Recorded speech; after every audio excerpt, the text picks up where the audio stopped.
Gente, Personalidades é maravilhoso, né? Porque é um programa que leva histórias, sonhos, desafios, biografias incríveis de pessoas sensacionais, e isso tudo é possível porque a gente tem patrocinadores, companheiros, como por exemplo o Restaurante Peninha, né? O Restaurante do Peninha é onde eu almoço, por isso que eu posso falar assim, de boca cheia, aproveitando o trocadilho, que o Restaurante Peninha é aquele atendimento familiar, uma comidinha assim, bem caseira, mas também com aquelas coisas assim, mais sofisticadas. Tem um churrasco para quem curte, tem saladas, tem uma comida mais natural também, tem mais sobremesas maravilhosas para quem pode, né?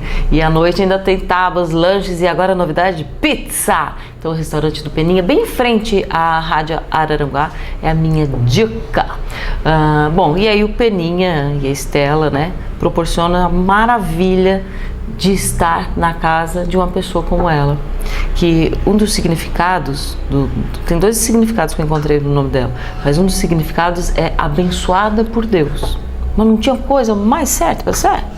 Ivonete Vieira, tudo bem, Ivonete? Tudo bom, querida, seja bem-vinda ao nosso lar. Espero que daqui tu leve só coisas boas para você, que é isso que a gente luta. Proporcionar coisas boas. Muito obrigada por me convidar para participar do teu programa. Fiquei surpresa e feliz. Muito faz tempo que tu tá na minha listinha.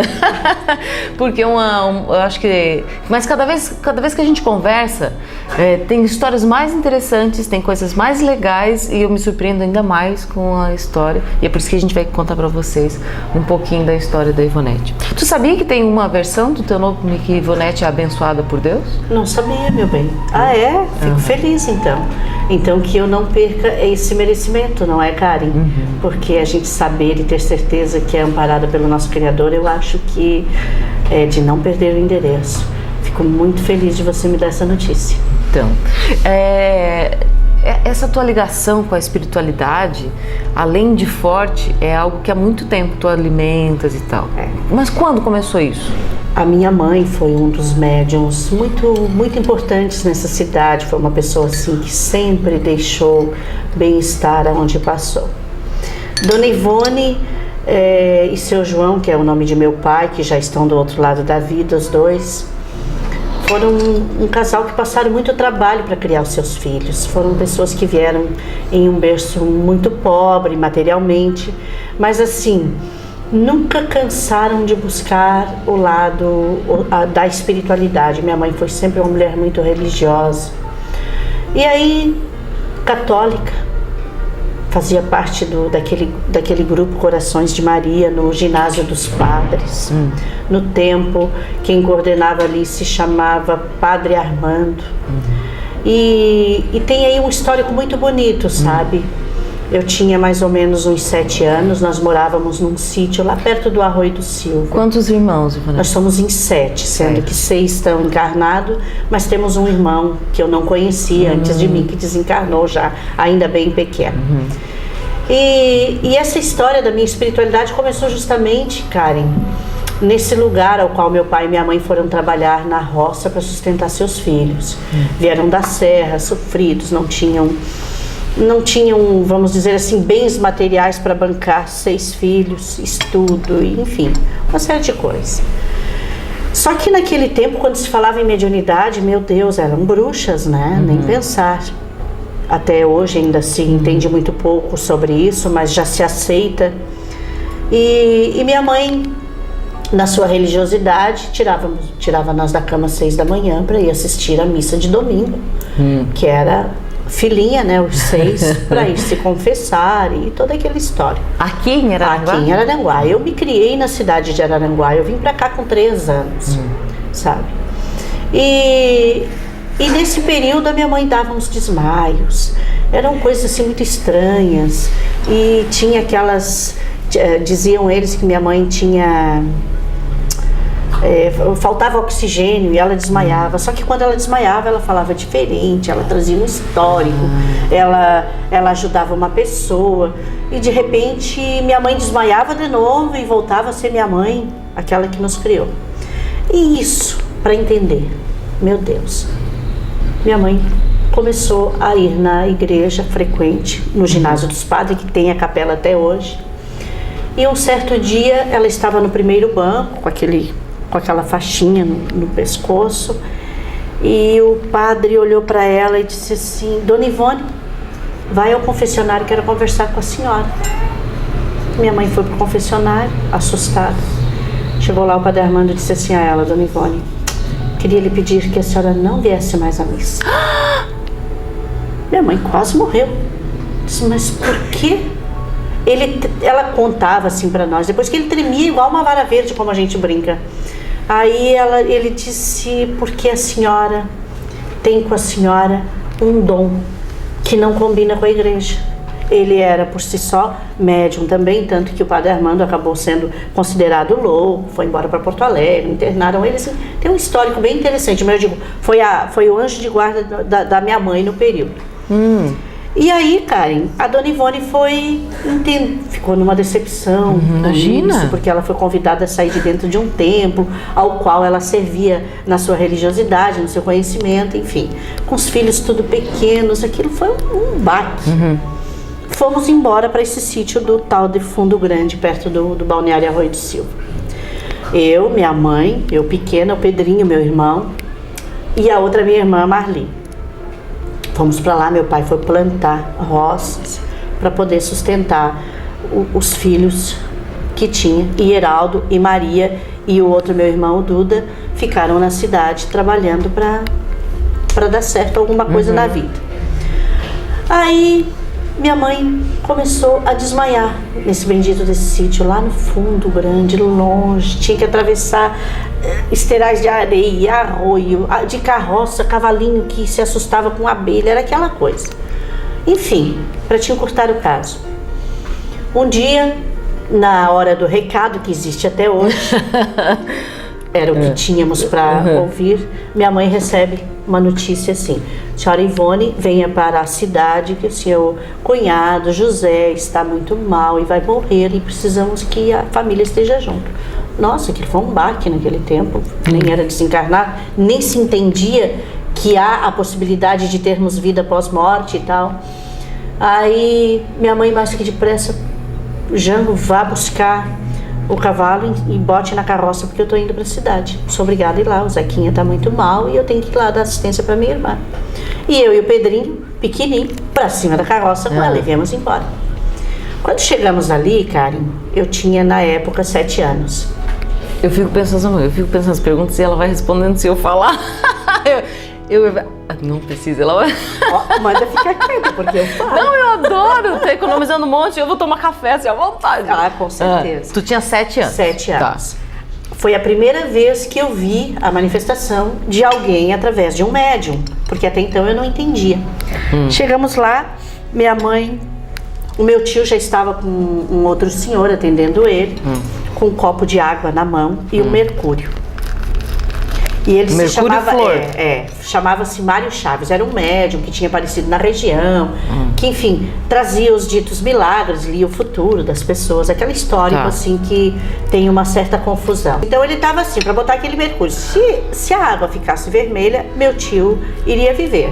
Se a água não assumisse a cor, meu tio iria, enfim, um ou outro ele iria embora ou ficava.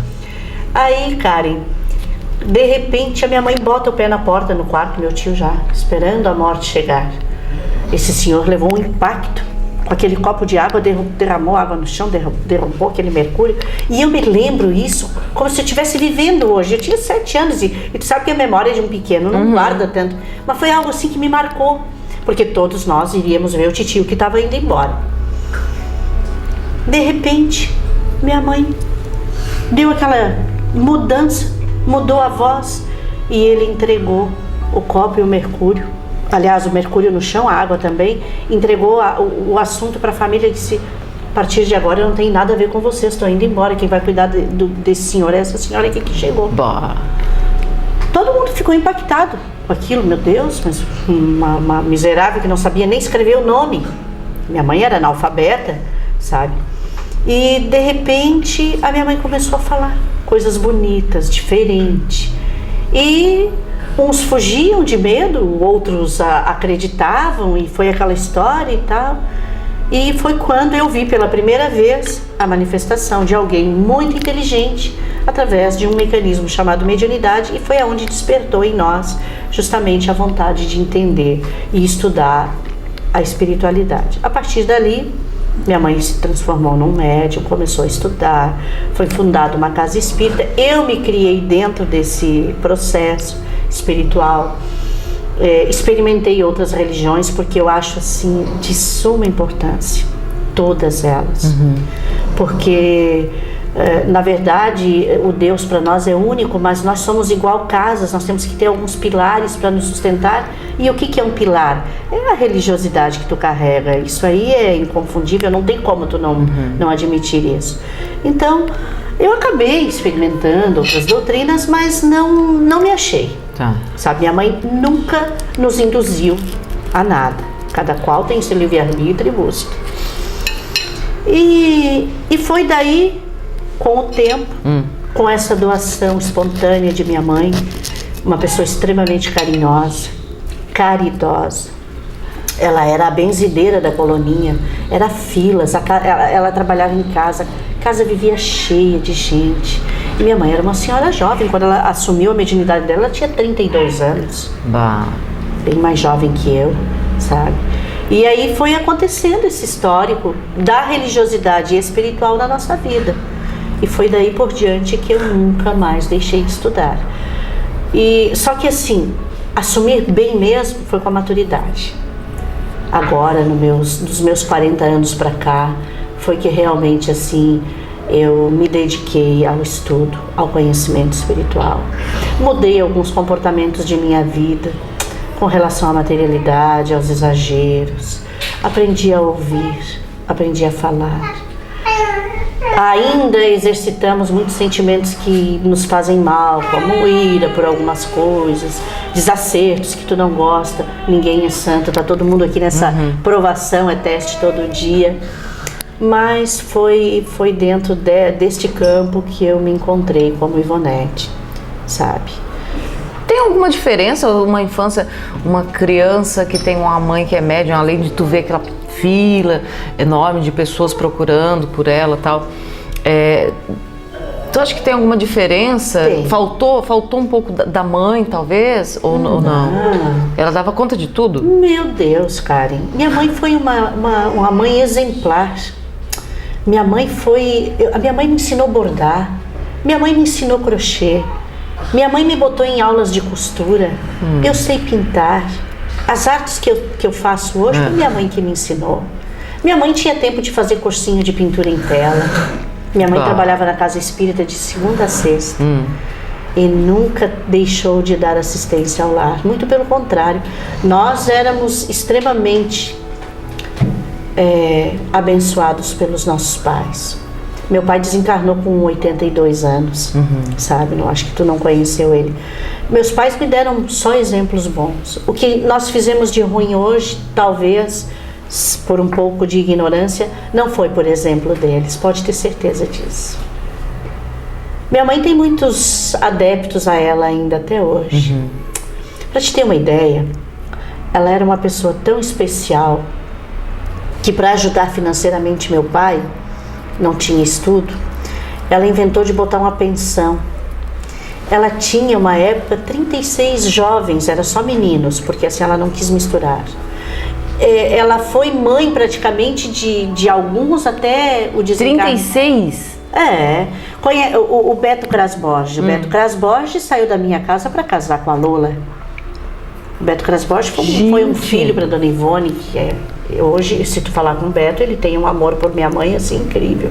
Pessoas na cidade que eu conheço, o Iodá, da contabilidade, morou na minha casa há muito tempo também. Ivonete, como é que dá conta? Tu entendeu a metodologia dela? Porque hoje a gente parece que não tem tempo pra nada. E tem tantas facilidades na nossa vida, parece que a gente não dá conta das coisas. E nós lavávamos a roupa no tanque de todos esses jovens, tá? Inclusive as roupas de cama. Eu ajudava a minha mãe, eu levantava às 5 horas da manhã para ir na padaria do Seu Naoro buscar o pão.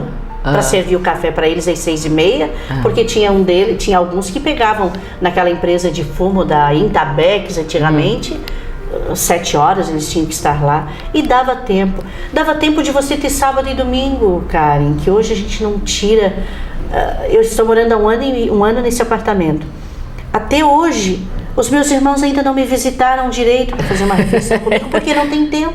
Meus sobrinhos... Mas o que aconteceu? Não sei. E tu sabe que antigamente também as pessoas se visitavam, né? Vinham os tios, ou tu ia na casa... Tu sabe que eu sou da ideologia que o tempo realmente diminuiu. Não diminuiu aqui no nosso relógio, mas eu acho que na ciência esse tempo diminuiu. Uma hora eu imagino que tenha diminuído. Não dá mais tempo, cara. Pra nada. Se você observar, mas hoje nós temos mais atividades. Mas naquele tempo também tinha dentista, também ia para a escola, você também fazia faculdade, você ia num baile, você namorava, você fazia tudo, você fazia educação física, você ia numa academia. Se tu só pensar no telefone, no carro, na máquina de lavar, quantas coisas nós temos assim que são todo mundo tem e que facilitou a nossa vida e não sobrou esse tempo, né? Não sobrou. Na verdade, parece que a gente se transformou mais escravo com a tecnologia, né? O que tu achas que tu tens assim da tua mãe e do teu pai? Eu tenho tudo da minha mãe. Ah, é? Eu, há pouco, antes de você começar, eu me olhei no espelho assim, eu enxerguei ela. Eu sou muito parecida com a minha mãe. Até na mediunidade, sabe? Eu tenho os mesmos princípios dela. Eu sou muito mãezona, Karen. Eu já trouxe pra junto de mim muita gente que saiu do meu lado pra casar. Dei estudo, dei alimento, dei cama, dei tudo. Sou muito mãezona, não parece, mas sou. Adoro trabalhos manuais, tem tudo a ver com a minha mãe. Sou enérgica, minha mãe era uma pessoa enérgica, também sou, não parece, mas sou. O Nelson é que de vez em quando briga comigo. Nossa, a Ivone encarnou agora, sabe? Porque ele e a minha mãe eram assim, a minha mãe tinha um amor por ele incrível, né? Então assim, eu fiquei com muita coisa da minha mãe. E na aparência física, incrível. Tu não tem noção o quanto eu sou parecida com ela. Até no jeito das roupas, assim. Eu gosto. Quanto mais tempo passa, mais parecida a gente vai ficar com as mães. E o pai? Ai, meu pai, o que eu peguei dele? A bondade, que era tanto quanto minha mãe. Mas o meu pai era um homem assim, muito sério na vida. Era um homem calmo, que eu não sou muito. Ele me ensinou a ser carpinteira. Eu sou carpinteira, sabia, cara? Olha! Meu pai me ensinou. Eu adoro trabalhar com madeiras. Se eu precisar fazer um soalho, alguma coisa, os projetos eu vou lá e executo. Sério? Adoro. Olha que maravilha! O meu pai me ensinou muito essa parte da arte da madeira, isso eu tenho muito do meu pai. Então, quando eu vou trabalhar, eu já gritei, se tu estás bem, por favor, me visita. É incrível, parece assim que eu observo que ele chega e eu já desencadeio, aquela coisa já funciona. Quando que tu descobriu a tua capacidade mediúnica? Nos meus 15 anos. Com 15 anos? Nos 15 anos eu comecei a sentir a proximidade de algumas manifestações através da pintura. Hoje eu já não tenho mais, mas a pintura e a psicografia naquele tempo ali foi bastante. Hoje o que tu tens de mediunidade? Psicofonia, manifestação. Psicofonia. Então assim, eu tenho dom de cura nas assistências, sabe, através dos irmãos. A gente executa alguns trabalhos como as aplicações espirituais, que chamam de cirurgias espirituais, e não existe isso, porque o que é o magnetismo de auxílio através dessas cirurgias espirituais? É simplesmente você dar energia magnética tua, do mentor que trabalha contigo, para o irmão que está precisando de auxílio, na dor física ou na dor espiritual. Quantos anos tu tinhas quando conheceste o Nelson? 30 anos. 30 anos. Nesse período, vamos pegar o hiato aí, entre os 15, que tu descobriste a mediunidade, até os 30, antes de tu conheceres o Nelson. Como é que tu lidaste com a tua mediunidade? Foi uma coisa que tu aceitou porque era algo comum na tua família? Para mim... Teve algum inconveniente na tua vida? Nunca tive inconveniente. E nunca deixei de estudar ela e de me doar realmente. Karen, partindo do princípio que dai de graça o que de graça recebeste, meu amor. Se você pode ser útil ao teu semelhante, por que tu esconder isso? Não tem porquê. Eu não vejo fundamento. Não vejo. Existiram muitos tabus relacionados a isso aí que eu nunca me envolvi, nunca achei que pudesse me prejudicar, sinceramente. Mediunidade para mim, Karen, não é um dom, é uma ferramenta muito séria que tu recebe para ti, em auxílio do teu semelhante. Tu oportuniza irmãos que ainda conseguem dar de si através de alguém, como médicos, como psicólogos, como artistas, mas enfim, tudo que tu imaginar. Se é possível continuar um contato com alguém que já partiu, para que ajude de alguma maneira, para compartilhe um conhecimento, para que ajude inclusive na saúde da pessoa, por que desencarnou? Por que desencarnar? Por que não ficar aqui? Por quê? Porque a Terra, essa parte física aqui, é apenas uma oportunidade de corrigenda que tu tem. A nossa verdadeira vida é fora dessa materialidade. Porque eu vou te perguntar, tu te conhece, Karen? Há pouco você me disse assim, meu Deus, tive um déjà vu. Tive. Isso nos prova o quê, Karen? Que a vida não passa como a gente pensa, sabe? Essa aparência física que a gente dá tanto carinho, que tem que ter muito cuidado com ela, muito respeito, porque ela é tão importante. Isso aqui, ó, carne que nos serve pelo período necessário para a nossa provinha aqui, tá?